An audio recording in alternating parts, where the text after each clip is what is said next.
You're the only human I've let wear my shoes. And then I've worn them after you. Charles was like, "Did you disinfect them?" And I was like, "Yes." So if I wear any of your shoes now, do I just keep them? No, I disinfect them. Can we just hold the podcast? I really got to go try on some shoes.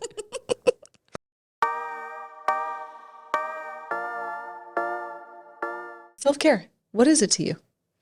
Self-care. Yeah. The good, the bad, the ugly.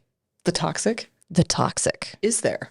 I think self-care has gone toxic. Doesn't that defeat the entire purpose? I think... whoa, wait, what? We're living in a TikTok era. If you want views, call something toxic. Toxic masculinity, toxic femininity, toxic self-care. Da-dum-da-doom. Cancel it. Canceled. Self-care is... Self-care is canceled. Canceled.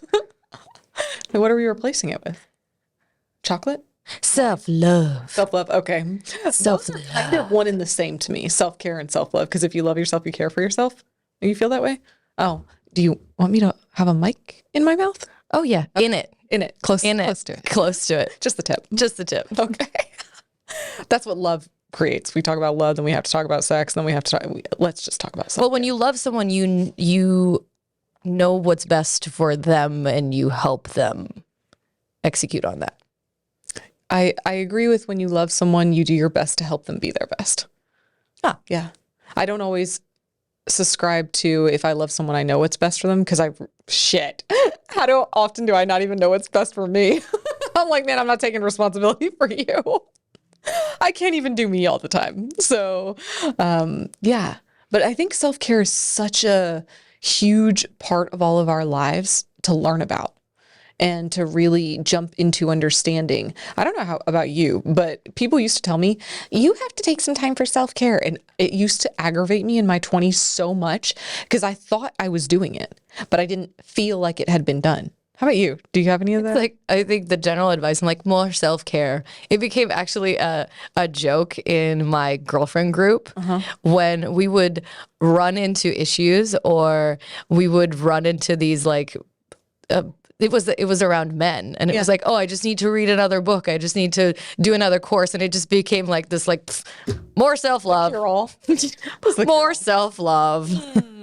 So when did, or do you feel like you now understand it? What is it to love Zlata? What is it to love Zlata? The biggest self-care for me is saying no. That is the biggest act of self-care for me because I used to overcommit myself. It used to be a toxic trait for me and say yes to a lot of different things, a lot of different projects because I wanted to make people happy and I wanted to be a part of their journey, a part of their adventure, and it would make me feel better, right? I would feel loved if I was included. And in the end of the day, I realized that I can't be all things to all people and I have to say no. Yeah, you should really just be all things to one person, right? So now loving Zlata looks a lot like not doing things that don't light me up. Oh, and there it is. Not doing things that don't light you up. And in human design, I don't know if you guys study human design, but I highly recommend it. There's a way to understand your energy type. And there are 4 different ones. You are either 5 different ones. Manifestor, manifesting generator, reflector, or projector. And each one of these energetic types get energized by different things. And honestly, something as small as that test made a huge difference for me in how I'm now managing my energy and how I now measure what I'm going to be involved in or not. If it doesn't tickle my fancy, then if it ain't tickling, I'm not doing it. So if it's not in my highest... How exactly am I tickling you to get you to do this podcast? Oh, Alicia has tickled me a few times. Oh my. People are going to think this is a different I know, that can be taken podcast. So many different ways, but okay. But I think you do such a good job taking care of me and you know what's best for me sometimes. Like it's that love again. And you really, like when you see me check out or when you see me frustrated, you do a really good job at giving me space to process and get lit up again. Yeah. And I really appreciate that. And self-care now is also giving myself space. Yeah. That is such a huge one because I know that just watching your girlfriends in the younger version of me, if I would have seen somebody was struggling or having a hard time, I would have instantly, what can I do to help you? What do you need? What do you need? Do you want a hug? Can I bring you some chocolate? Do you need some water? Because I was uncomfortable that they were in an uncomfortable moment. And now I can see someone in an uncomfortable moment and let them be. It's okay. They know how to manage their uncomfortable moment. And I expect that as grown women, if we need something, we can communicate that to each other. I just need a hug. I just need a second. Or I just need quiet, right? It's knowing yourself. A lot of people don't actually understand what they need. And that's where I believe a lot of friction happens in business relationships and friendships and romantic relationships. If the other person is not self-aware enough to know what they need and what do they desire versus want, that's where that break-off point happens, where we expect the other person to fulfill us and to make us happy or to read our minds. Yeah. And unfortunately, that's not going to form a really good bond, and it's not going to help you figure out what you need and soothe you. We're just terrible at soothing ourselves. I think that's what breeds that's what breeds a lot of the addictions. And we're addicted to phones. We're addicted to alcohol. We're addicted to weed. We're addicted to that soothing feeling that we don't know how to self-regulate. That's very interesting. Charles tells me that sometimes, that he thinks that I have a thing with heat. So whenever I feel that I'm uncomfortable, I just want to be warm. And he finds it so weird. He's just like, you're not cold. And I'm like, but you don't really get to tell me if I'm not cold or not. Because even if I'm not actually physically cold, if the heat makes me feel good and it's not encroaching on anyone else, then I'm going to do it. If I want to turn my heater up to 90, then I'm going to turn my heater up to 90. So I think it's one of those things, just honoring what are the little things that your body's asking for and understanding, like I might not physically be freezing. I don't have goosebumps, but I'm wanting the heat for comfort. Is that okay with you? And if you've deemed that that's okay, then just accept and love that part of yourself and move on. All right. Well, oftentimes cold and pissed off look the same. Yeah, they can. Maybe oftentimes they are hand in hand. They are. And the colder I am, the more pissy I'm going to be. I've seen it with you in a restaurant. We were in a restaurant once together. It was this fancy Italian place where it was Alicia, Charles, and I. We went out for this amazing dinner. The food was incredible. And I watched Alicia just go, whoa. Like I turned into an ice cube. She turned into an ice cube. And both Charles and I were looking at each other like, is she okay? Did something happen? Did Alicia like have a wine tasting and just like turn really drunk and really quiet? Like what happened to her? Yeah. And it was really interesting because Charles knew exactly what was going on. And then when he said it to you, you were like, oh, you're absolutely right, honey. I am freezing cold. Because I had ignored myself. That wasn't love. That was, I wanted to be with y'all and I wanted to have this good time. And it was annoying to me that I wasn't comfortable. Instead of loving myself and saying, I'm not comfortable, what can I adjust? I tried to push aside, it'll be fine, I'll suck it up because I want to be with. Right? Instead of understanding, I had two people there who loved me tremendously. If I would have been like, guys, I have to go get a blanket from the car, or I've got to figure something out because I am literally freezing, then you guys would have been so happy to accommodate. But that was me not putting myself first. And you guys didn't ask for that. And I think that happens a lot of times, right? Nobody's asking me to suffer. Actually, that was laziness. No, I would argue that it was dissociation. Ooh. Okay, tell me. A lot of the times I notice people dissociate from their body because this is a form of self-abandonment for us. This is a form of, I am in some way, shape, or form unconsciously pleasing another person in front of me, continuing to connect at my own expense. That's often learned in our childhood relationship to our parents that consciously or unconsciously led us to disassociate from our needs. So you put the primary purpose on connecting with other people and making sure that we were happy. And in the process, you subconsciously abandon your own body and a desire to be warm. That happens often, specifically when something physical like coldness is involved. That happens a lot. And I believe that that's why a lot of people drink so much. Okay. It's because they dissociate. They're trying to soothe the moment, or they're not in the moment. They're not present, or something triggered their insecurity. And if we are more aware of our physical body, we get to be more present and we get to be more connected. So it doesn't matter where it comes from. It's just really important, I think, to be aware of. Because I don't want to project on you or predict how you were feeling, but out of anything that I share, did anything stand out to you? Yeah, I really think that does resonate. And you're right, it wasn't laziness. It would have taken a few moments to figure out what did I need. It was disassociation for me, a lot of times I feel aggravated by the needs of my body. I don't want to take the time to adjust for it. It's just like, it should be fine. Everybody else is fine, right? Okay, everybody else is good. It must just be me. Like, I'm just being ridiculous. And that's a lesson that I've had to learn for a long time because I'm a go-getter. I'm a doer. I like to achieve. And a lot of times I have made that at the cost of my comfortability. So I've put the way that my physical body feels, not even second or third or fourth. It's not even considered.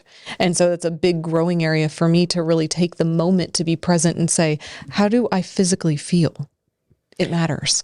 A lot of high performers are that way. We ignore our bodies, we ignore our needs, we ignore what it is that we need in the moment. Sleep, overload of coffee, overload of alcohol is because we think that we're going to get somewhere faster. But where are you getting to, really? Exactly. Where are you getting to? Well, I mean, in that case, what I was so concerned about was being connected with you guys. And what I ended up doing was disconnecting from everything. But that's how patterns work. Yeah. They're always a close-ended loop. Yeah, it's how you learn. It's how you learn. And, I worked so hard in my first business. My best friend drove me to the hospital with a severe panic attack. You told me that. Crazy. And I still get chills from that moment because I'm like, I worked myself into an oblivion. And it was so important for me to succeed, right? It was like this overarching desire to go and to prove something and to race to the destination. And I don't believe that it needs to come at that cost for people now. And I don't believe it needed to come at that cost then either. We just didn't know. We just didn't know better. There wasn't a lot of there wasn't a conversation about self-care. It was hustle culture. I agree with that. And I kind of feel like hustle culture has been canceled. Recently. Hustle culture is canceled. Yeah, okay. And what are we going to replace that with? We don't want hustle culture. We want present. I want some type of balanced culture. Or harmonized one. Self-expression culture. I like that. I think it's really harmonizing at least for me. I was the hustle culture and I accomplished a lot and I was able to do a lot of good things at the expense of my personal well-being. So I went on a huge self-care exploratory journey the last maybe 15 or 16 months and spent quite a bit of money, time, effort, really trying to figure out how do I love Alicia? And no one had ever taught me that. And I don't know if that is something that's common. Most people talk about in their families, like, how do you love a person? How do you love yourself? Because if you can't love yourself, you can't really, truly love someone else. And I mean, I've been married to Charles for quite a long time. We've been together 10 years. I've been loving him for a long time. But if you're really honest with yourself, you can't love someone more than you love you. So in order for me to be able to love him more, to love my children more, to love my friends more, I have to grow my own heart towards myself. And so that's the journey that I've been on. And that's where I feel very strongly self-care goes toxic self-care, because we tend to believe that it's something that you do and something that you buy. And it's these long to-do lists that are occupying 2 hours of your morning now. And if you don't get the check off the list or you buy that thing, you feel like a total failure. Yeah. I didn't do all of my reading, my writing, my journaling, there's so many things that you can just do. I mean, there's another ideal morning routine book coming out every other Tuesday. And I'm like, and whose ideal morning routine is yours? Yeah. Bruh. Which is great for you, bruh. Bruh. Whatever my brother would say it, right? I can't say I'm not a dude. I just hear them and I laugh about it. Yeah. Whose is it? Whose perfect self morning routine? That's your perfect self morning routine. So it's great. So what's a part of your morning routine that used to be a pillar, a pinnacle, no longer is a part of it? So I hate to say like, oh, this is no longer a part because the tools that I have gathered along the way, they're all really good tools and they all need to be used at different times. So one of the things that I have learned to do is really check in with myself and see, is this tool appropriate for me today? Right. So I now take the time to really just assess myself before I jump into, well, these are my 3 things that I do every morning. That's what I did when I went on my self-care journey. Just like you said, 2 hours of like meditate, read these books, these daily devotionals, do your 3 pages of journaling. Then, and I'm just like, dear, this is a beating and I'll do it because once I put my mind to something, I'm not going to let it conquer me. I said I was going to fucking love myself. God damn it. Whatever it takes. And it's like, in that process, I now hate myself. Okay. So now I just wake up and I go make my coffee because that is a form of self-care for me. It's not about the coffee. I don't have to have caffeine. I can do it decaf or regular. It doesn't matter to me. It's knowing that I'm holding a warm cup of something for some reason that feels connective for me. And it gives me a moment to just stop and think, what do I need today? Maybe it's playing Wordle. I don't know if you've ever heard of that, but that's a little word game that just gets my brain going and I love it. Maybe this morning it's not that. Maybe this morning I just want to meditate and pray or really think about something beautiful, create something, but it's listening. How powerful is it if we just sat down with ourselves, put our hands on our heart and asked, what do you need? You taught me that. I love that one, Z. And sometimes I forget it, but you are so right. It's such a powerful thing because if you'll do it with the intent to listen, your heart will speak to you. I think maybe everybody's heart speaks to them in different ways. For some reason, I see words in my head. When I ask those questions of myself, words pop into my head. And I mean, to me, that's my subconscious telling me, hey, thanks for listening. Instead of constantly running and trying to figure things out, just listen. It's insanely powerful when we listen to ourselves. And that self-care book doesn't sell, right? Like, no, because self-care, it's so easy. I can't package it up and put it on a storefront and say, for $19.99 today, you can ask yourself, put your hand on your heart. And I get asked this question. Used to get this question asked from clients. How do I know what's the difference between my ego speaking or my heart, my soul speaking to me? And the answer is very simple. Our heart and our soul is always very encouraging and always very kind and always very thoughtful. There isn't a shame or guilt or FU languaging that's associated with how our high self will, not high self, but how our soul will speak to ourselves.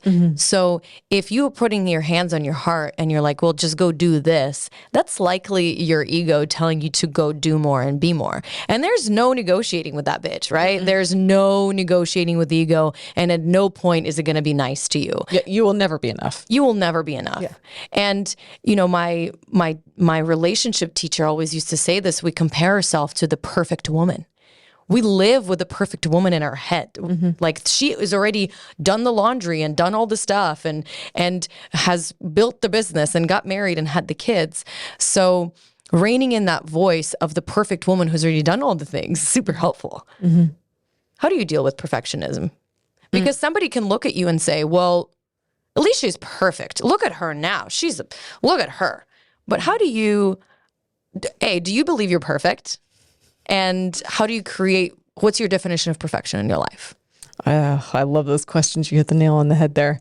I do not believe I'm perfect. I don't even ascribe to that word. And I'm not shooting for it either. I used to be a perfectionist and nothing was ever good enough. No matter what I did, how hard I tried, I always fell short because perfection isn't real. And when I realized the amount of pressure that I was putting on myself, and when I realized the negative impact it had on others, because others would watch me perform at such a high standard and go and go and go and go and crush and never be grateful for what I had done. And in their heads, they were like, if that's not enough for her, I will never be enough for her. So my perfectionism not only crushed myself, but I didn't even have to tell other people. They didn't want to be associated to someone who they could never be enough in their eyes. So that was a huge turning point for me. And I realized you don't chase perfectionism. It's not real. You can chase doing your very best, operating in excellence.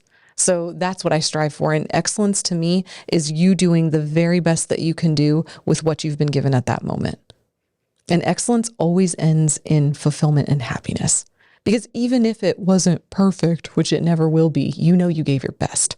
I gave it my all. I did the best that I could with what I had. When I started applying that thinking to my creative projects, that's when I became a better artist.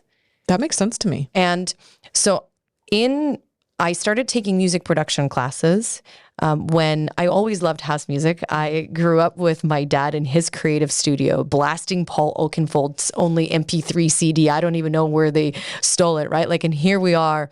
And this is just gives you an insight into who my father was. It's like 1997.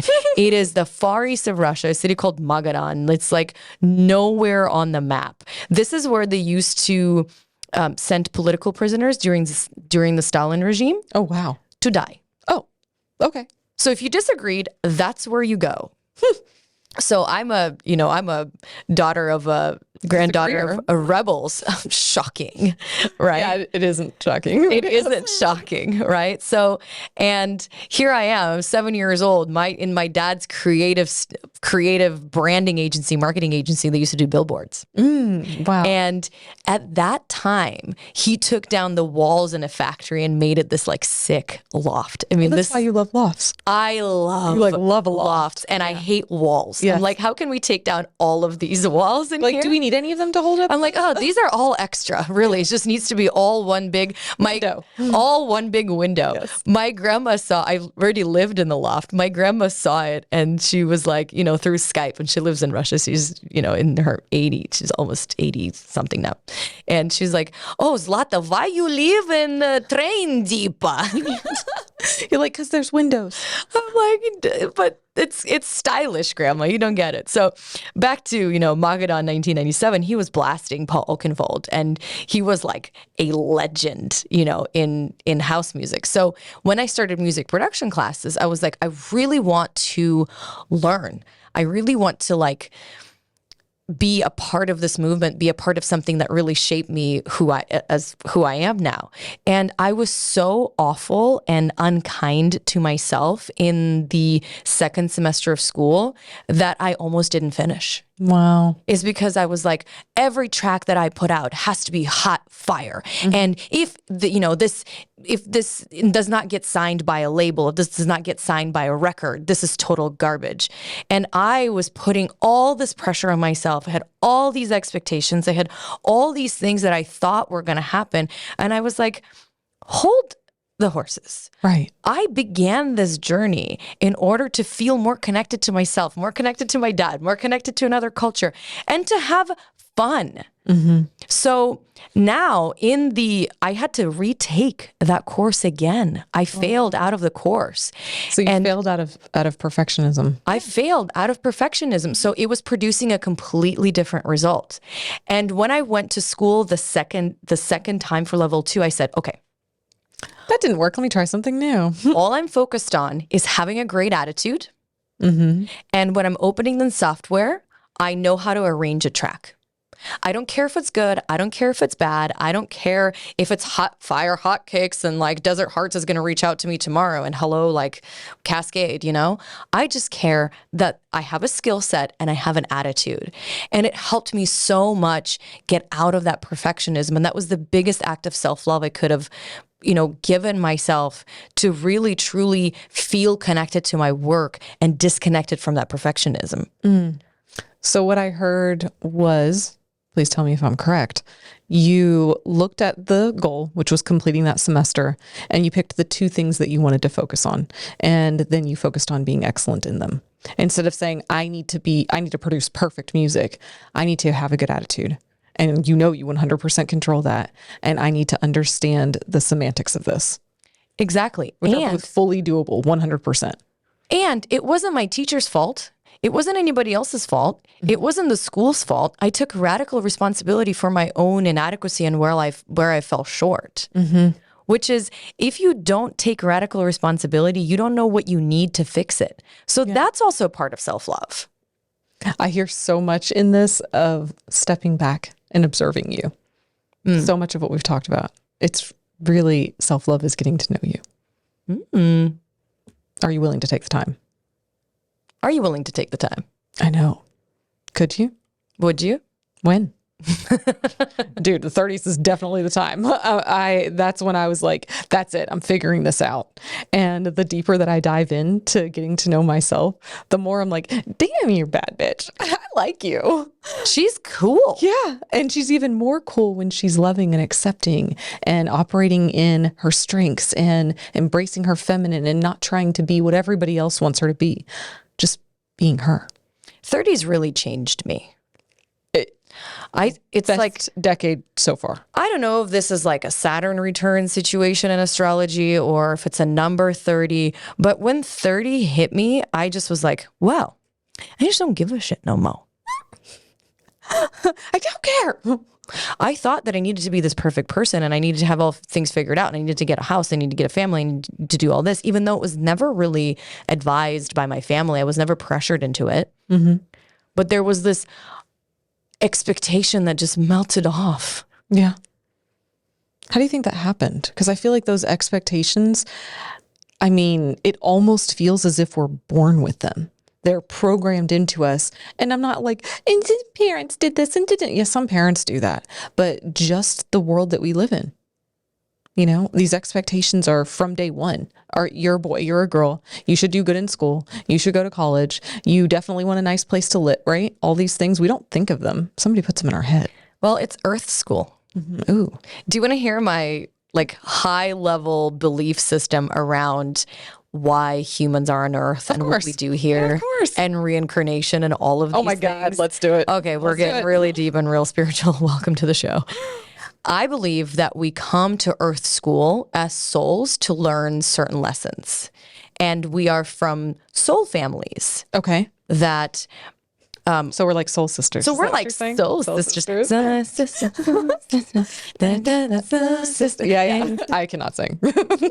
Sorry, Z. Good. She was doing great. And I believe our soul family are the souls that chosen to be in our cohort in order to help us grow. Oh my God. So like we have an appointment together. We have an appointment together. Yeah. I hope our appointment lasts forever. Oh, I just got chills. I love you. You stuck with me. Oh, you're stuck with me. I I'm love your little shit tag along. She talks so much crap, you guys. I love it. I can't help it. Okay, so Earth School. And I believe that What grade are we in? Oh, I'm like 8th grade right now. Acting like an 8th grader. act like you're in 5th grade, actually. Oh, it's more like 11th. Like, hey, Oh, you want my. an eggplant? Sorry. Okay. Back to Earth School. reincarnation here. Can you just focus? I think I used to be a dude. It's just like with the eggplants. That's all I want to talk about. Eggplants. Come on, man. I must have been one. I think you have been a dude for sure. Yeah. We can take a look my at that palm later. readings. I don't read palms. I just more swirl in energy and can answer that question for you. I love it. I love it. Okay. Back to Earth School. So I believe that we are here in Earth School and we are here on certain assignment and we have soul family to help us out and we have different guides, different angels in order to support us, to guide us through that journey. Okay. And I had this is actually a part of one of my ayahuasca journeys. So this was like a very distinct visual for me where I was in this room that looked like it was like plasma screen TVs, choosing what I'm going to look like in this lifetime, choosing my family, choosing my parents, choosing way. my appearance. Yeah, This happened on a journey. This happened. life. This happened in this life, in a journey, in some sort of dimension, which is how I formed that belief system. Because I later read the same thing in The Journey of Souls. I read that book. Oh, just got goosebumps. When I read that book, I realized that there was something to it. And my belief system that I saw in an ayahuasca journey got reinforced by that book. Wow. And I was like, oh my God, we are in Earth School. So, and when I adopted that belief system, it became a lot easier for me to exist in radical responsibility with myself of like, okay, why do I keep manifesting the same problem with this person? Why do I keep manifesting the same With another person. Same problem, different faces. like we were talking about my relationship cycle, right? Like, why did I keep manifesting the same guys? Because all these people have agreed to be a soul to help me grow, to help me advance, to help Even the me little further. shits.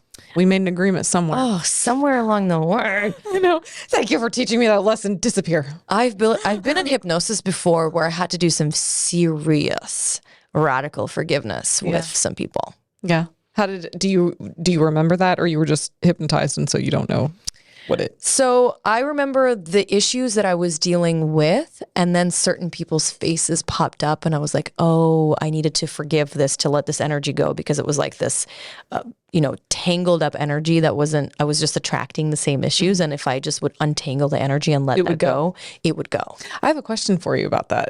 Obviously this is all opinion. If you have somebody that has deeply hurt you, and I say that in air quotes because was it not? But the feeling of hurt can be valid. Okay. So if they have hurt you, regardless of if this story you're telling yourself is accurate, and you have chosen to forgive them, right? And you've done some type of work like this, etc. Have you ever had it happen where you have to forgive them again? Yes. Okay. What do you think that is? Because you're saying if you release the energy, then you haven't forgiven them.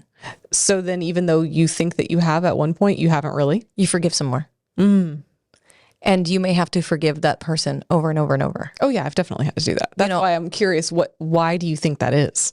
Why do you think for the over and over? Because you can't take the wall out on the first swing. Oh, so you're saying it's like brick by brick. It's brick by brick. Sometimes we build these heart walls that we can physically feel, right? And thinking that you're going to read one book and just all of a sudden swing this imaginary sword of a forgiveness at a wall that's been protecting you for years, thinking that that's going to do it, it could, but it is a bit naive, because you may come at a problem again and again and again. And, we sometimes have a lot of guilt around that, of like, well, I should have learned my lesson by now. It takes what it takes for you to learn your lesson. It takes as long as it takes for you to overcome that issue, to forgive that person, and to do it over and over again, if that's what it takes. Do you feel like when you've actually truly forgiven someone, there's nothing to forgive? Oh, yeah. That was a huge epiphany for me when I realized I don't have to forgive you. Who am I to forgive you? Tell me more about that. I went through some serious heartache with my children and my ex, drama. And it took me years to forgive. And over with the forgiveness, man, the bricks, a million bricks. I'm just like, what is this brick hell? I feel like I'm pulling them out of that little fire. How many bricks does this take? This is an underground brick road. Oh shit. I'm like, how deep do we have to go? But I think when I finally felt free, I realized that I never needed to forgive him. Who am I to forgive? I just need to do me. And it was so freeing. And because that lesson took so many years to understand, I'm not saying he still doesn't get under my skin sometimes. And I'm like, oh God, another brick. But what I'm saying is I don't even think about forgiving him anymore. I'm just like, oh, you're just being you. Okay, you're just doing your thing. I'm doing my thing. And I don't have to forgive you for it. Because there's not an emotional, energetic charge. There's not a trigger. So if a person continues to trigger you, that means there's an energetic charge between that connection. There's still something to learn.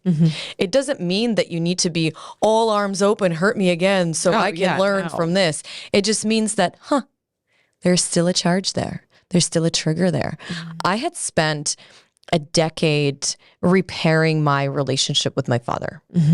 Because when I left Russia, I was so upset at him that he did not stop me at the airport and said, I will do anything that it takes for you to stay with me. Air hug. Right? There was a little girl part of me that so badly wanted to be saved. I so badly wanted to be the princess. And that part of me wouldn't forgive him for years. So I kept my heart very close to men, especially the ones who loved me the most, because I was like, you will never walk away from me like that. So, and brick by brick, it took disarmoring that thought process, that belief system, because I had to get in my father's shoes, where at the time his business wasn't crushing it. And it was a way better opportunity to let your daughter go to America and to let her create a new life and build a new life. It's perspective. Obviously, you as a child couldn't understand. Like, how could you? But it's such a cool thing to see as you've grown that you can step into his shoes and step into his vision. That is a huge thing for forgiveness for me. Can I please just put on their glasses? What are they seeing? What are they feeling? What are they? And I mean, there are people that I don't want to see what they're seeing or feel what they're feeling. But those are the ones you really need. Those are the ones you really need to go in deeper. You gotta go. And I find it hilarious that we turned self-care into forgiveness, but it is such a huge part of it because it's forgiveness for yourself too. The areas that you're judging yourself, that you've fallen short, that you've all of these things, so much judgment. And I think that it definitely has to do with the way society is right now. We have so much access to judge ourselves. Whereas, 50 years ago, you only knew the 15 people in your city, right? That you could walk to. We weren't jumping in, cars and planes, and the world is this big now. It's super small. I can get anywhere in 24 hours. It didn't used to be the case. So I think there was less to judge, but now we can see what everyone's doing all the time and how perfect they look and unperfect we look. And I think that creates a lot of issues. And it creates a lot of issues because we have a lot of keyboard warriors just like, oh, you are, the stuff I would read about myself when I was a podcaster and I was a little bit more in the public eyes, like, you fat cow, I hope you die. Oh. And you're just like, okay, I know this is not about me, but it's still very jarring. Poignant. Or like, you are so fat, what do you know about fitness? And it's just like, excuse me? Or like the stuff that I read on Alicia's Instagram wall sometimes is ridiculous, right? Or the stuff that people write on my wall. And you know what? I celebrate the haters because I'm like, oh my God, every time you get a hater, you're on a right path. Keep going, keep doing it. But this behind the screen keyboard warrior era brought so much judgment into the communication and connection, and it normalized being a violent asshole on Facebook to other people. Yeah, because you don't have to pay for it. Because you don't have to take responsibility. Yeah. There are no consequences. Mm-hmm. Mm-hmm. It's so true. Say whatever you want. Yep. Those people, when I see that keyboard warrior, I see pain. Of course. And I'm just like, oh man, what is hurting you? I become curious. What did I say that triggered you like that? And what is there to unravel? Because I know that when I'm triggered, there's something to unravel. And so then I get into like, I want to unravel that. I want to see. The best thing I think you can do is send them love.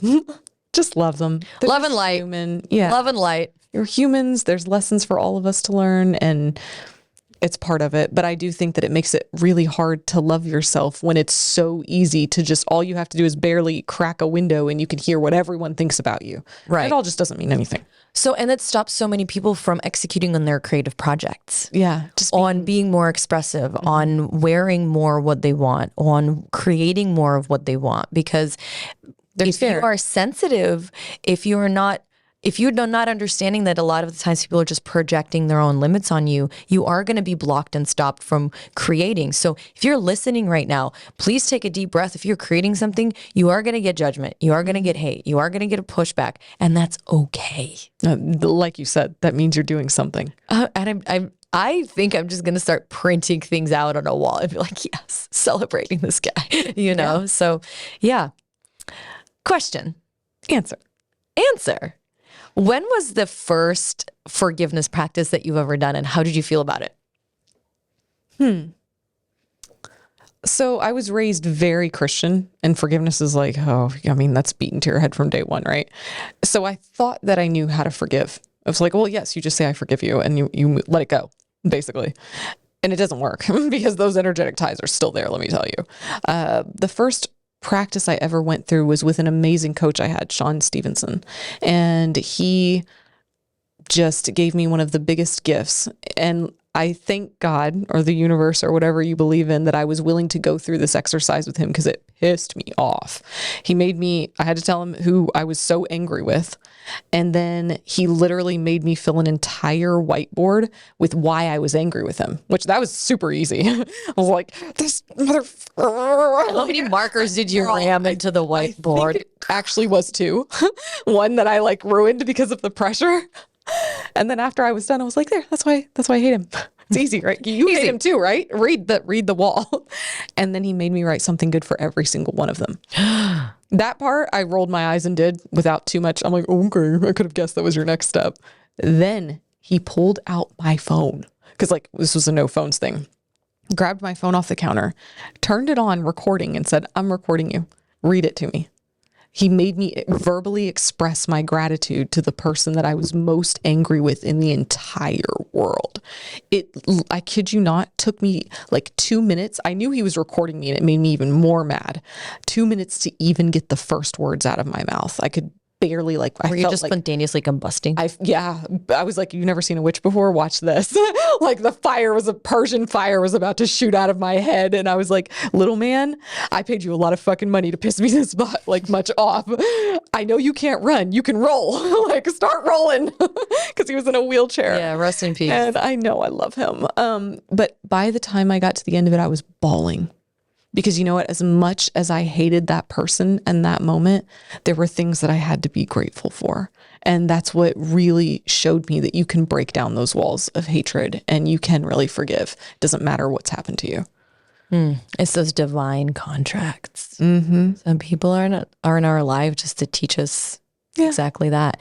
You know, in Russian, we have this word that doesn't exist in English, and I wish it existed in English. I am so glad you were sharing this. When we were talking about this, I was like, how could we tie this into a podcast? Because this was just like mind-boggling and life-changing for me. There are a lot of words that don't exist in English that I wish existed. You are not the first person that English isn't their first language that has told me this. It happens in Farsi and Turkish, and it's very intriguing to me. I could go on with this forever, but I wonder if it's because English is not as old of a language. So there hasn't been as much time spent really finding these intricate words to describe these human feelings that we have. Right. It's a very direct, individualistic language. There isn't a lot of intricacy. So the one word that I wish existed in English that exists in Russian is Abida, which is how. Can you slow that down so we can all learn it and use this Z-ism? Because I'm walking around going to say this shit.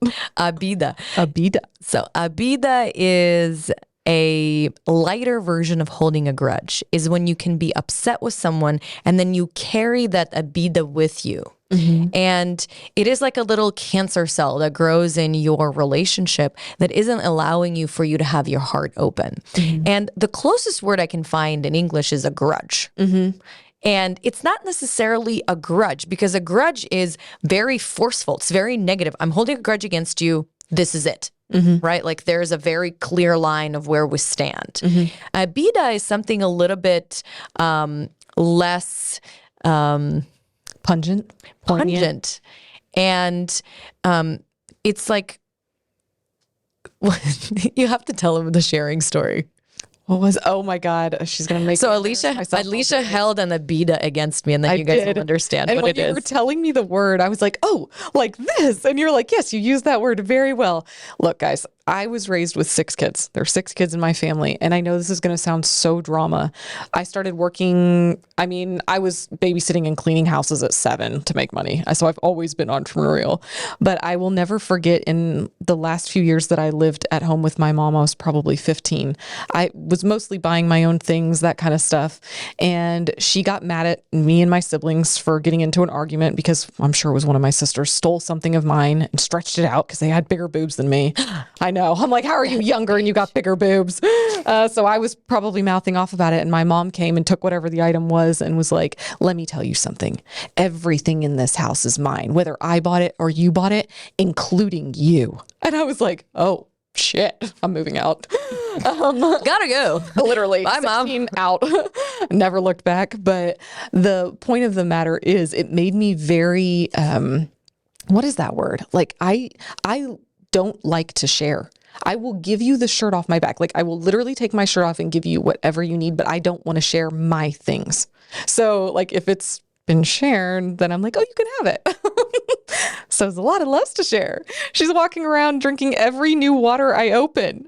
And I'm like, bitch, Abida, stop drinking out of my water. I can't do it. I love you. I can't do it. I don't even share water with my kids.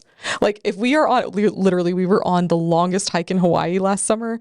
We're all dying. And I, of course, carried enough water for myself because I was like, I will definitely carry extra. They didn't want to carry 2 bottles. So I carried some extra and we had gotten down to my bottle and they're like, Mom, we're so thirsty. Just give it to them. Like, here you go, I'll be fine. Because I can't do that. Like, don't share. So, but then that breeds a little bit of resentment. It's not like we're not going to be friends over you drinking out of my water, but every time you do it, it's like a little bit of a nail grating down the chalkboard. right. So, Abida. and that's what Abida is when you hold that tiny little thing inside and you're like, okay. So I can do this. I can do this, but you don't have to. You Exactly. truly can let it go and just be like, hey, this is I just not told you, I made really a joke out of okay. it. I'm like, Z, I know the way that I do it is I make fun. Like, look, I know I'm being ridiculous. And for most people, this is nothing. But for me, it really just freaks me out. And self-love is sometimes boundaries. Yeah. Yeah.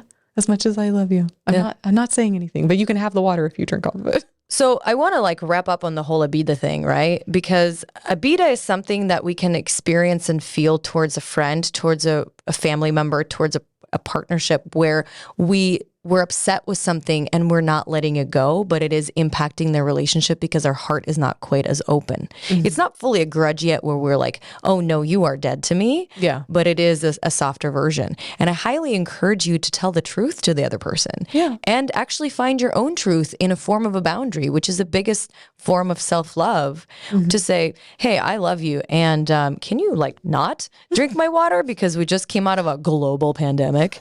It's not even that I don't care about the pandemic or not. I would still be like, literally. And I watched you dip your bread that you'd already bitten off of into my soup. And I was like, oh no, I'm going to have to give her my whole soup. So if you want anything of mine, you just do that. I'm just not going to take anything. I was like, okay. You're like, you weirdo, Alicia. So here's the thing. I'm the opposite. If I used to wear my mom's clothes. I used to steal my mom's clothes. I once left the house in my mom's shoes to go to school. And then my dad caught me halfway through school and he was like, why are you wearing your mother's shoes? Like, because So it's to so me, pretty. it is the highest form of self-love. And I steal my best friend's clothes. And I'm glad you're taller than me. but we are the same shoe size. I know we are the same shoe size. It's trouble now. So You're the only human I've let wear my shoes. this is And a then huge compliment. I've worn them after you. Charles was like, did you disinfect them? And I was like, yes. So if I wear any of your shoes now, do I just keep them? No, I disinfect them. Can we just hold the podcast? I really got to go try on some shoes. I don't know, dude. If I don't have any wipes, then sure they're yours. Excellent. Like, burn the wipes. Burn the wipes. I'll take the Paris ones. Amazing. So boundaries. Yeah. This is a real question. Can you Abida yourself? Yes, you can. That's when something tells you, A, this is not cool, and you ignore it, right? Can you Abida yourself? You can be really sad with yourself and you could be really disappointed with yourself. And then you can hold that against yourself. Like, how dare you do Like that? unconscious hold. Totally. So you can, huh? Well, radical self-forgiveness is also a beautiful practice because sometimes we do things and we know better. And sometimes we do things and we look back and we're like, oh, I definitely shouldn't have done that. Yeah, I knew that. I knew that. Like, of course, I probably shouldn't be eating Alicia's soup. Yes, you should. It was so good. It was really good. And there have been many times where I had to like just really forgive myself for not knowing better. In my first business, I felt like I was really hard on myself, and I'm still really hard on myself when something doesn't go in the way that I expected it to, or sometimes I take too much responsibility for things, and that doesn't allow me to build really good systems in order to support and protect myself in the future. So I think you can beat it yourself. Crazy. I love it. I'm going to like let that sink in and really, really use that the next time I feel that feeling of like just brush my own feelings under the rug. Like, hey man, don't abuse it yourself. Don't abuse it yourself. Yeah, because no one else can help you with that one. At least if you have Abida towards someone else, a third party might have witnessed the incident and be able to help you work it out. But with yourself, usually people don't witness it. And that's where therapy comes in. That's where coaching comes in. And I'm so happy that we're in a decade now where it's cool and it's okay to have a therapist, to have a really good support system. And because remember, hustle culture says that you have to do everything alone and by yourself, and you're the one who succeeded. And I'm really happy that we're moving into this world that's more collaborative, more co-creative together, where we allow other people to support us. And it's now becoming cool to create projects together, to be heard, to be seen by another person, and to acknowledge those things. Yeah, it's pretty awesome. And I'm very curious if the pandemic really gave us that. If that was the gift that came out of it, it slowed us all down enough to remember that we're not robots, we're humans. And can we appreciate and love the joy and the idiosyncrasies and the things that make us different in each other, instead of just constant hustle. And if you're not for me, you're against me. It's not true, but it feels that way when you're running 5 million miles an hour, you know? How do you feel about that? Oh, how do I feel about that? I feel that self-love is building a community is a form of self-love as well. Because when you understand what you understand what you need from other people. Oh, that is the best. Because for others, it's easy to love you because you're willing to say it. And for others, it's easier to be in a relationship with you. And it's easier for you to say, hey, love, I need some alone time, or I need a moment right now, because right now the best thing I can do for me is to give me some space. Yeah. And it creates much better friendships. It creates much better relationships, and all around, I think, creates much better communities when people can take radical responsibility for what they need. I keep saying that word, radical responsibility. I don't think we take enough radical responsibility for ourselves, because there's just so much pushing off, right? Like, and I can get on this rant, and I might get canceled. I don't care. You might get canceled. I don't care. Where we're like, oh, this person was a narcissist, and this person is a narcissist. This person is a narcissist, and we have this like train that's running on Instagram and TikTok of calling everybody who disagrees with us or has needs a narcissist. And it's like, they weren't a narcissist. They just told you what they wanted. You were not willing to provide that. And that's okay. And that's okay. I'm not saying that narcissists don't exist. Of course. But not to the degree that we have like glorified this topic now of like, oh, every guy is a narcissist. I'm like, not every guy is a narcissist. Like, I don't know, man. Not all of them had that in common. What's the common denominator? And that's where we get to accept radical responsibility for things that we did, because a lot of the times codependents in those relationships are like, well, I was hurt by a narcissist and I was manipulated.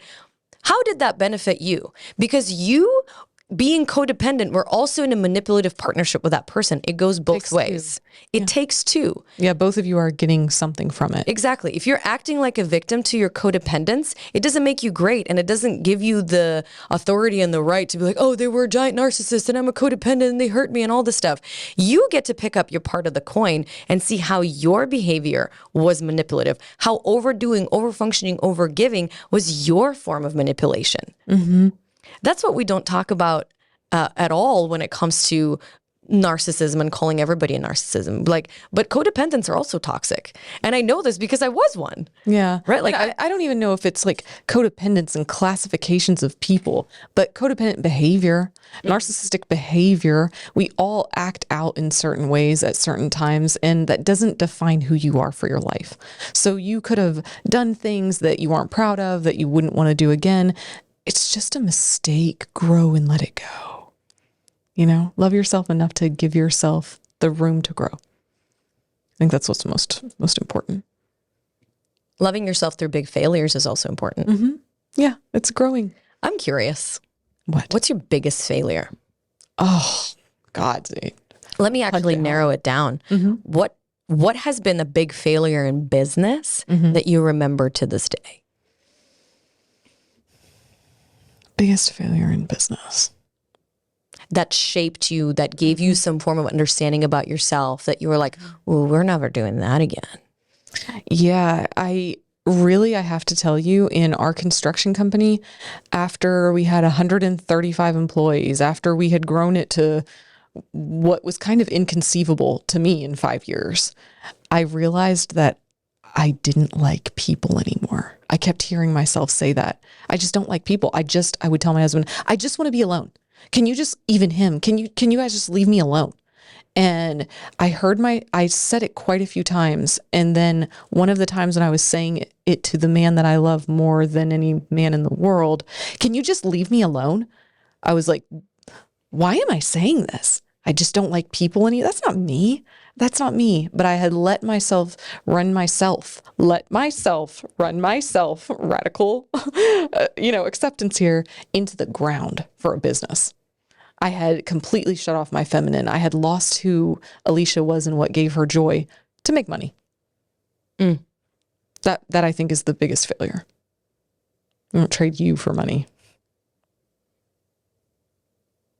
I'm going to have to take a breath on that. You asked. You asked, and you shall receive. Mm-hmm. How about you? How about me? Yeah. Biggest failure in business. Take a breath.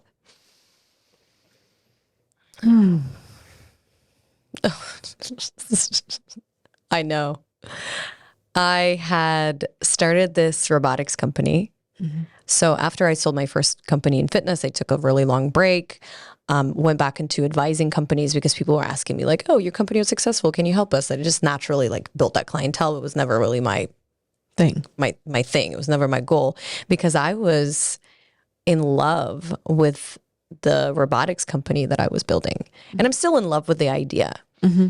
And I set out to build a household cleaning robot. Mm-hmm. And I was like, you know what? I got this. Mm-hmm. And when it came time to execute, this is my first time in my life I realized I bit off more than I could chew.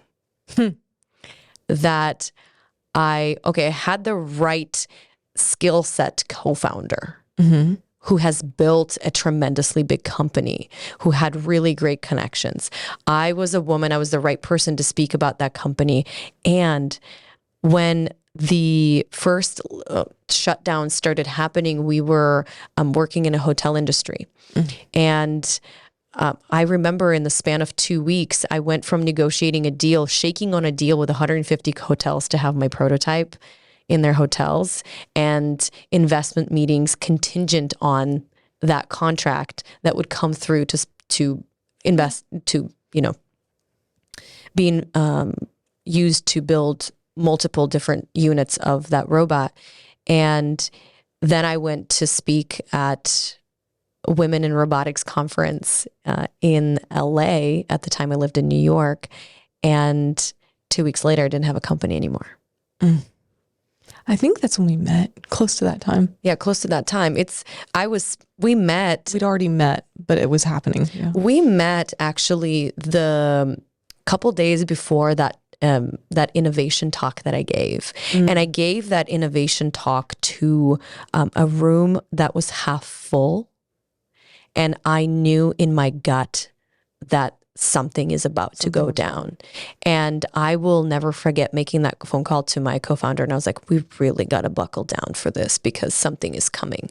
And then, at the time, none of the hotel GMs would answer my phone calls because they're like, Zlata, this is not the time for us to invest millions of dollars into brand new technology. Now they wish they would. Now they wish they would because they can't find employees and they don't know what they're going to do now because shit still has to be cleaned. Because stuff still has to be cleaned. And I'm not saying I'm never going to do it. Mm-hmm. I just had to make I just had to sit myself down and have a very serious conversation with myself on like, are you willing to be a pioneer and a trailblazer in this business right now? Are you willing to put in, to give your next 5 juiciest, sexiest, most fun 6 years of your life to this company? Because it's going to take everything and some more.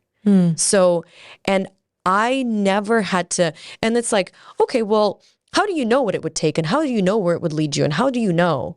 But I had done that with my first company. It wasn't your first rodeo. It wasn't my first rodeo. I could predict what's going to happen. And I'm like, okay, I could do something a little bit more fun, something a little bit more adventurous, and something with my 30s that is different vibration, different energy. And I can still come back to technology company in my 40s because I have $5 billion ideas before breakfast every single day.